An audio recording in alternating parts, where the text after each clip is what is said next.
Coming up next on Art Rocks, the Baton Rouge Gallery is marking a major milestone. It just seemed like Baton Rouge was asleep.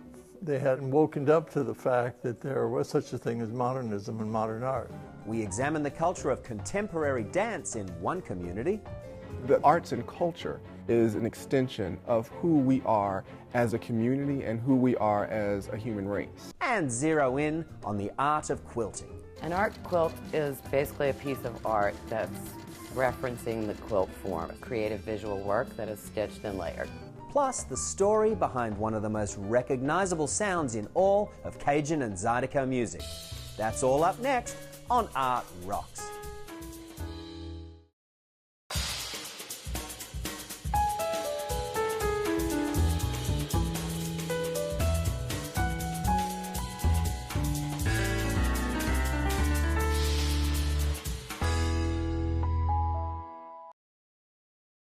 Art Rocks is made possible by the Foundation for Excellence in Louisiana Public Broadcasting and by viewers like you. Hello, I'm James Fox Smith, publisher of Country Roads magazine, and thanks for joining us here at Baton Rouge Gallery. We're here today because in 2016 the gallery is marking a major accomplishment. 50 years spent showcasing contemporary work by local artists makes this the longest continually operating public gallery in the country. In doing so, Baton Rouge Gallery has also introduced capital city audiences to many concepts and genres that simply weren't represented here before the gallery opened in 1966. So let's take a look back.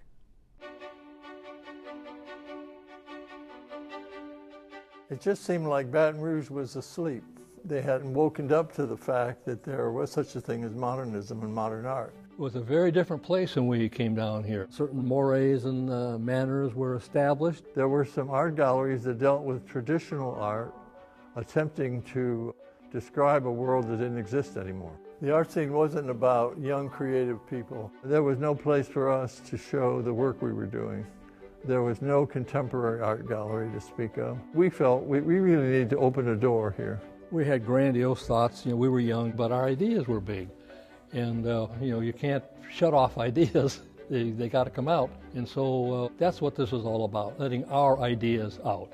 It was a time of awakening on many levels. The beginnings of unrest in the American soul that was happening all over the country, and it started to happen here. And we were a small part of that. I said, we got to start a gallery. 8 of us got together and called it Unit 8 Gallery. Our first place was an abandoned doctor's offices, and it was due to be torn down, in a year or less, so we knew it was temporary. And our gallery spaces were examination rooms, large closets, corridors, and a waiting room. And so that's what we had to do with, and it was far from, what you would think of as a gallery space. It wasn't a gallery space. We were all in different disciplines. There was a sculptor, there's a photographer, there's a painter, there's a printmaker, there's someone in ceramics. We all had individual art forms. So it was very easy for us to get along and to support each other. If I had an exhibit, I think they gave me the keys and said, okay, it's yours. We would get together and set up a schedule. You took responsibility for your month. And we had a lot of attendance at our openings and our receptions, and we sold a lot of work. We created our own audience, so to speak. We were showing work that was very experimental, very unusual, and never have seen before in Baton Rouge. But gradually, it grew. And I think it went on like that for about a year or so. Then we had a big meeting with Paul Dufour and Johnny Saxey and several other people at Saxey's house, and we decided to start the Baton Rouge Gallery and make it a nonprofit organization. Once the Baton Rouge Gallery got up and running, young people came, they had live music. I mean, it got to be a very hip place to be. My first recollection of the gallery was when it was in a little pink house on North Boulevard. That was my first exposure there. And then from there, the gallery went to North 4th Street.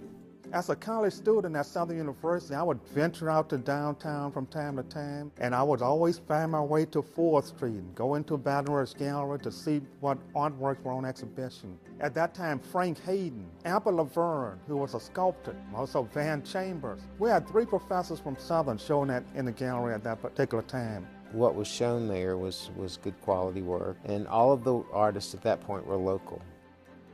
Pipes above the building froze and burst and ruined a lot of the artwork and destroyed the building, basically.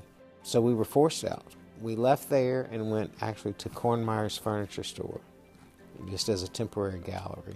And then Joe Yoder and Alan Brent approached, I believe it was Gene Young at the time, who was the superintendent of BREC, about the swimming pool building.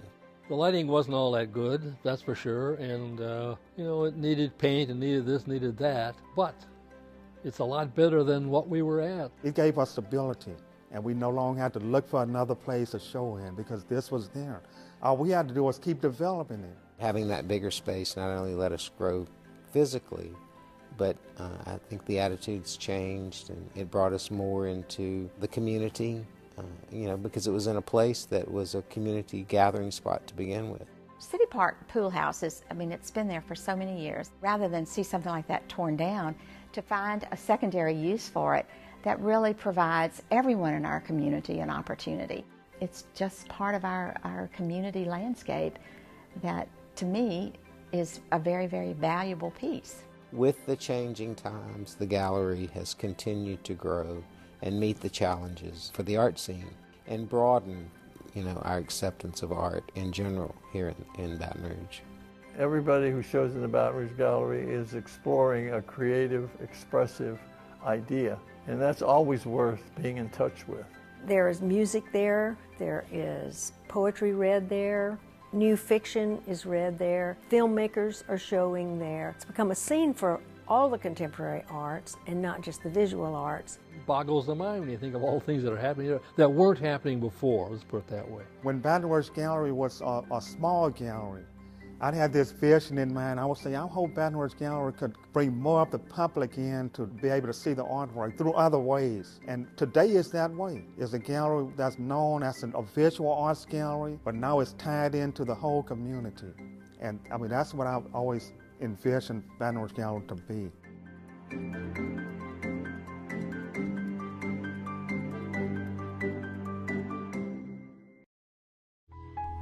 Executive Director of Baton Rouge Gallery, Jason Andreasen, joins us now to talk about what's happening at the gallery during this 50th anniversary year and to talk about some plans for the future. Jason, what do you think is most important for audiences to know about what the gallery brings to Baton Rouge's visual arts landscape? I think it's important for people to know that the gallery is a resource for them, a place where they can come and really interact with and experience local art from local artists here in Baton Rouge and local artists in the state of Louisiana. And that it's accessible. It's here, it's open to the public 6 days a week, free of charge, thanks in part to our partnership with BREC, the Parks Department here in Baton Rouge, for more than 30 years. And it's hopefully been a place where people can come and experience work that challenges them a little bit, makes them think, makes them reconsider things that maybe they haven't thought about in a long while. And who are some of the artists who have had the biggest impact, would you say? The first name that comes to mind is James Burke. He's an artist who is one of the founding artist members of the gallery. He's the only one of the founding artist members who is still an artist member, still active today. You're talking about 50 years worth of a career here in Baton Rouge and here at Baton Rouge Gallery as well. Other artists who have been a part of the gallery over the years that might be names of note, people that the community is aware of, artists like Frank Hayden, Caroline Duryea, Robert Warrens, Paul Dufour was another one who had a great impact on the gallery and on the community as a whole. And that continues today. 50 years later, we still have a number of artists who are not only prominent within the gallery and have a large following locally, but also are prominent within the community and have a real impact on the local art scene. Now, in the gallery's earliest days, it was sometimes a venue in which artists could exhibit more challenging or controversial work, right? So do you feel it still serves that function today? I hope so. Yeah, you want to be able to push things and push people's understanding of art, what art can be, what art is, and hopefully also the issues that might be addressed within the art itself. Even with this show, you have some pieces that take a stance on food production and food systems, and hopefully you get a different view from different artists within that one show. So hopefully that's still something that's going on here from time to time, at least. Understood. Now, typically the gallery shows work by 3 to 4 artists at a time. How are the artists grouped for exhibition, and is there usually some connection or theme that binds them together? Sometimes there ends up being a connection, but that's not necessarily the purpose or thought of ahead of time. It kind of works out that way as a happy mistake, if you will. There are shows where that's not the case. For example, we do a juried show in January of every year called Surreal Salon, and that's a show where we open the gallery up to artists nationwide, and we'll have 50 to 55 artists at a time showing in the gallery, showing a style of work called pop surrealism or lowbrow art that is very different for this area. But a normal show is 3 to 4 artists at a time showing works that may or may not be connected in terms of thematic or subject matter. Now, do you have to be a local or a resident, or how does the connection to Baton Rouge work? About 90% of the gallery's artist members live in Baton Rouge or the greater Baton Rouge area. But then we also have some artist members who live in Lafayette. We have some that live in Shreveport, in New Orleans. But then we also have artist members who live in Paris or Miami, or we had one who lived in Maryland for a time, in Maine. So there isn't necessarily a hard and fast rule about being local to Baton Rouge, though all of our artist members have a tie to Baton Rouge or the greater Baton Rouge area as a whole. Gotcha. Now tell us about some of the works that are on display right now. Right now we have a show called Before the Fork, and this show is focused, like I said, on food systems, food production, food consumption, and kind of our relationship with food, how it reaches our plate or what we do with it once it does reach our plate. So with this show you'll see everything from the harvesting of sugar cane to scoops of neon-colored sherbet on a cone. Now, the current show really challenges and is thought-provoking for many reasons, and one of the artists in it who's well represented is David Scott Smith. Can you tell us a little about David's work? Sure. David is a very talented ceramicist who, for this show, has a number of different works, and even works that are representative of different series. One series he has is called Reject GMOs. So for this show, being that it's food-centric, he decided to kind of take a almost apocalyptic view of what he views GMOs to be and what they might be down the road. So you'll have wall-hanging ceramic sculptures that might incorporate parts of chickens, turtles, armadillos, the hair of a wild boar, you name it, all kind of coming together for him as a statement on what GMOs are and maybe why people should be wary of them being a part of the food system. The perils of our modern industrial food economy, right? Right, exactly. Yeah, it's amazing work and extremely thought-provoking. Absolutely. It really is. Now, to read a copy and a profile of the origins of Baton Rouge Gallery and to learn about the origins of the city's contemporary art scene, you can pick up a copy of the June issue of Country Roads magazine. Now, opportunities to connect with the arts are everywhere, if only you know where to look. So here's a glimpse of some of the arts taking place around the state in the week to come.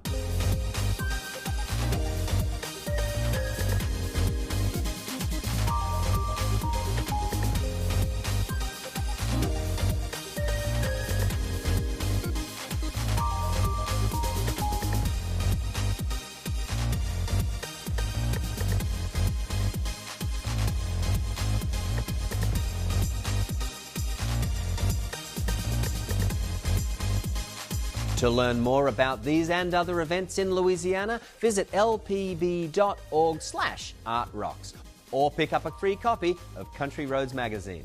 LPB's Art Rocks website also features an archive of previous episodes, so to see any segment again, just log on to lpb.org. Now, we'd like to introduce you to Bernard Gaddis. Once a performer with the world-renowned Alvin Ailey Dance Theatre in New York City, Gaddis is now taking the Las Vegas dance scene by storm as the founder of the Las Vegas Contemporary Dance Theatre. Here's a look at his journey and what dance means to him.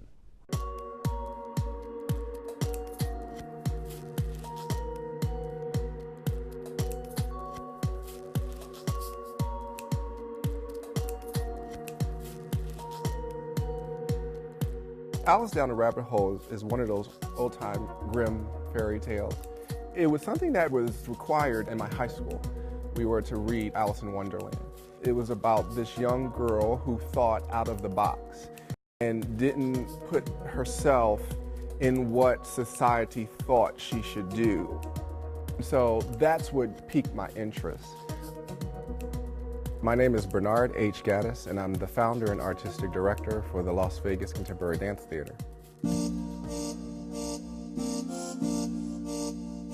I founded the company in 2007 along with Charmaine Hunter, who was the principal ballerina with Dance Theater of Harlem.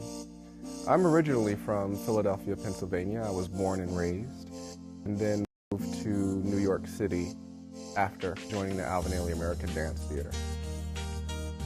I remember sitting at home as a kid watching a PBS special, and I saw 7 men go across the stage and they were dancing. I had no idea that it was dancers from Alvin Ailey because I had never heard of Alvin Ailey before. But that image stayed with me and it kind of led me to dance. And then years later, I joined the Ailey Company when I was 21 and actually had the chance to do that same ballet that I saw on PBS when I was a kid. People say I found dance, but dance really found me. And it was just something that I was comfortable with. So I came to Las Vegas and I joined the cast of Cirque. Charmaine Hunter was here in Vegas. She asked me to start a company, and I started the Las Vegas Contemporary Dance Theater. What contemporary dance means, or definition, was the meld of classical ballet with the aesthetic of modern dance and with the energy that modern dance has, and that's contemporary. There are so many different types of contemporary dance companies. With Alvin Ailey, it's a repertory company, and it's the same as mine, the Las Vegas Contemporary Dance Theater. So we do the works of many different choreographers. So you would be able to come to the theater and see not only classical ballet, but modern ballets, and also jazz, and even a little bit of musical theater. So there is something for everyone in contemporary dance.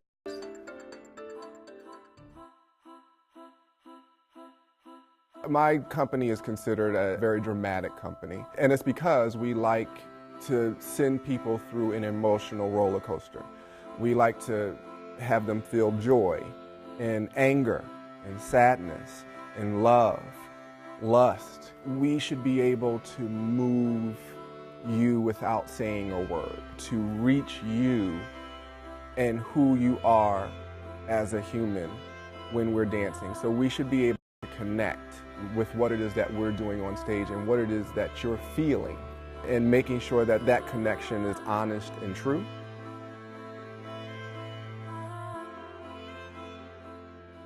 I always start with being pure to what the character is. So let's say if it's the White Rabbit, I'll watch how they move and their mannerisms and what it is that they do as rabbits.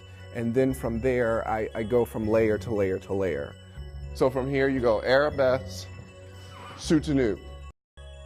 And then I will go into choreographing and doing movement that a human would do, and then maybe add what a rabbit would do as a twitch. Let's tie that in again from there. As far as what drives me to choreograph ballets, they come from various places, really. Some come from my dancers. Sometimes a ballet will pop in my mind. I'll see a dancer move, or a dancer will inspire me.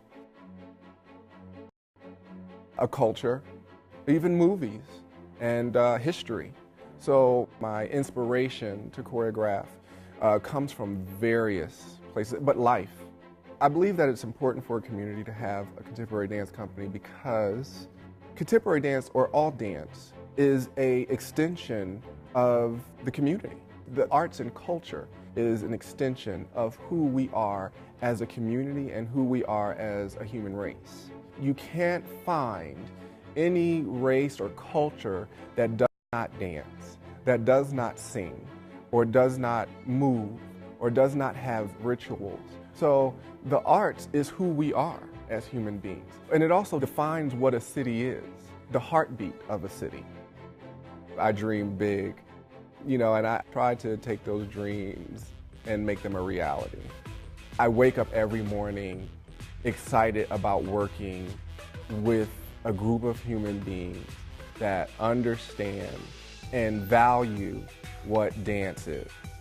And that's the most rewarding part for me. And to see them grow and to achieve what it is that they set out to do. I want Las Vegas to be proud of this company, and I want them to take ownership of this company. I definitely want to give the opportunity to my dancers who believe in what it is that I do, the opportunity to have the life that I was able to be blessed with.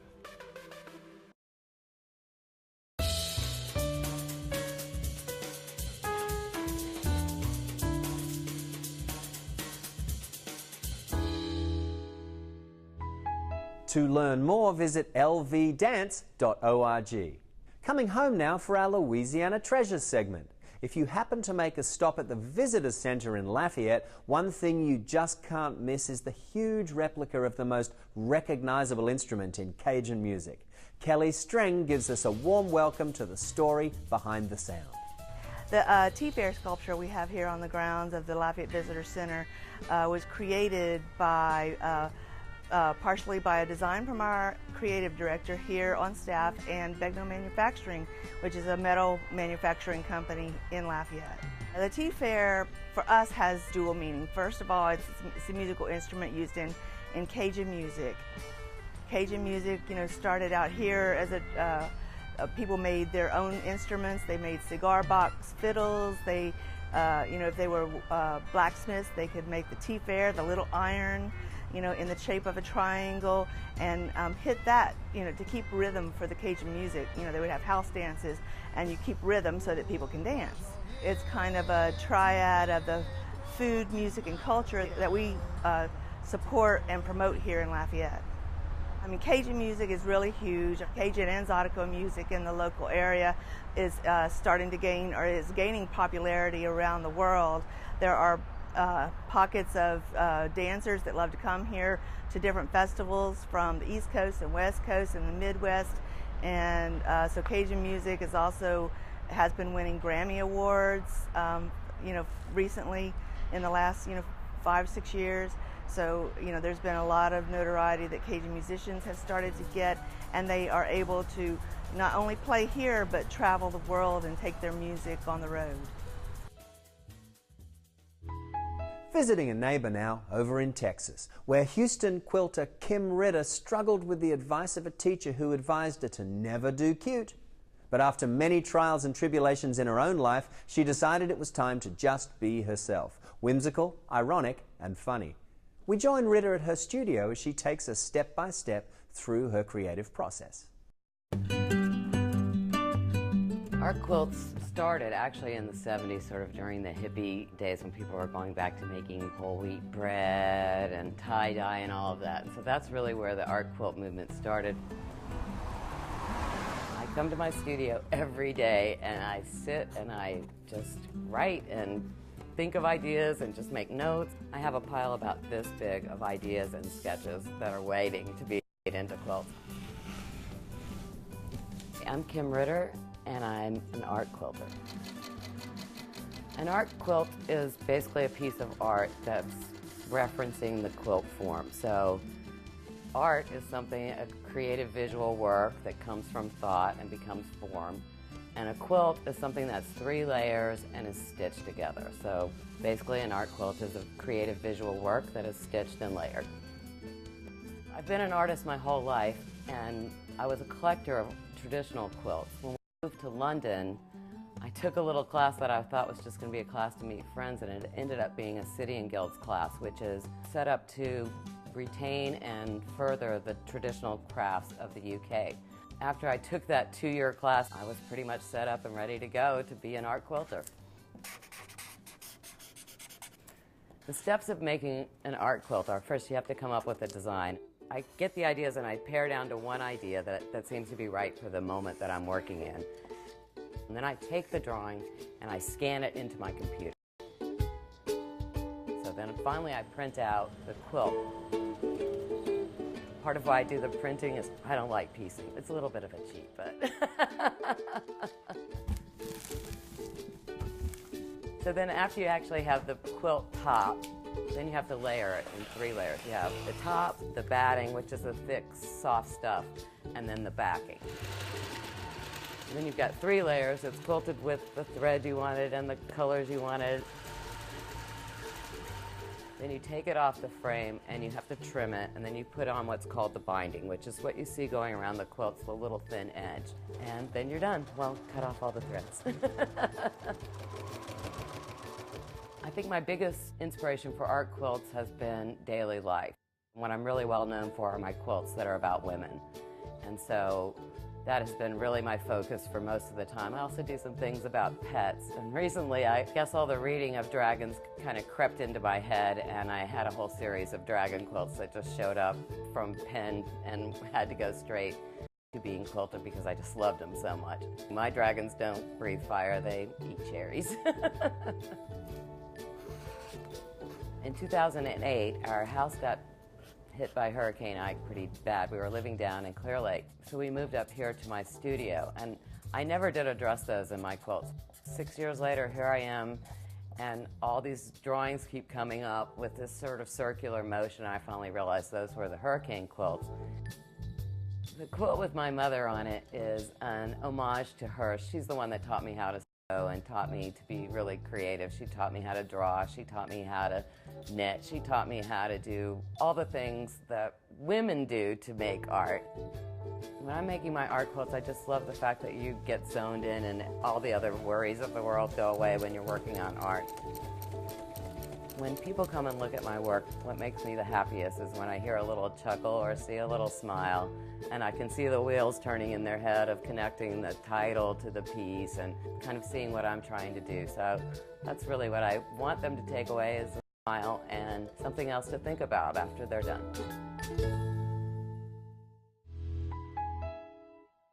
And that's going to do it for this edition of Art Rocks. And thanks to all the staff at Baton Rouge Gallery for welcoming us here today. Remember, you can always watch episodes of the show at lpb.org/artrocks. Want more? Then Country Roads is a unique resource that brings the best of our state's events, art, history, cuisine and culture all within reach. Published monthly, distributed widely. You can find a copy at countryroadsmag.com. Until next time, I'm James Fox Smith, and thanks for watching.